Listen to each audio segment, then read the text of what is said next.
দৃশ্য দেখছেন, হয়তো বিস্ময়ে চোখ উঠে যেতে পারে কপালে, কারণ একটা বিশাল কাঠের গুড়ি, কিন্তু সেটিই চলছে রাস্তায় ঠিক একেবারে ভেসপার মতো করে। হ্যাঁ, এটি কোনো সিনেমা দৃশ্য নয়, একেবারে বাস্তব। ইন্দোনেশিয়ার তাঙ্গেরাং শহরের রাস্তায় ঘুরে বেড়াচ্ছে সেই ভাইরাল ট্রি ভেসপা।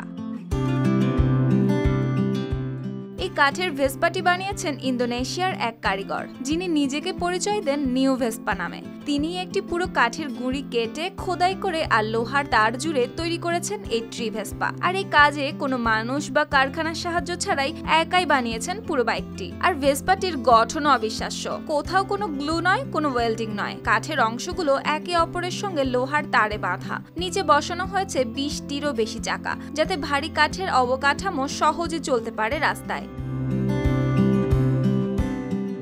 টানা তৃতীয়বার অর্জন করেছে দেশের সেরা সুপার ব্র্যান্ড স্বীকৃতি বসুন্ধরা টিস্যু।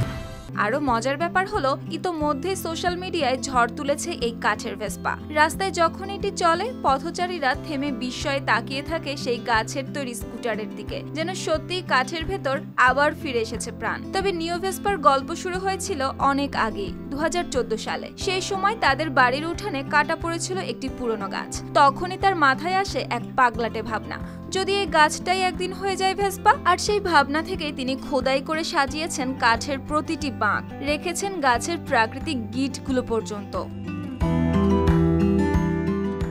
এই কাঠের ভেসপায় একসঙ্গে চড়তে পারে 4 জন পর্যন্ত। আর এত বছর পেরিয়েও এটি এখনো ঠিক আগের মতোই শক্ত আর সচল। নিউ ভেসপা নিজেও অবাক হয়ে বলেন, কিভাবে এটি এতদিন টিকে আছে তিনি নিজেও জানেন না। তবে নিয়মিত যত্নই হয়তো সেই রহস্য। প্রতি মাসে কাঠে ডিজেল, তেল ও কর্পূর মিশিয়ে নেন যত্ন, যাতে কাঠ ফেটে না যায় বা শুকিয়ে না পড়ে। আর এই মমতাই যেন কাঠের দেহটাকে বাঁচিয়ে রেখেছে এতগুলো বছর ধরে।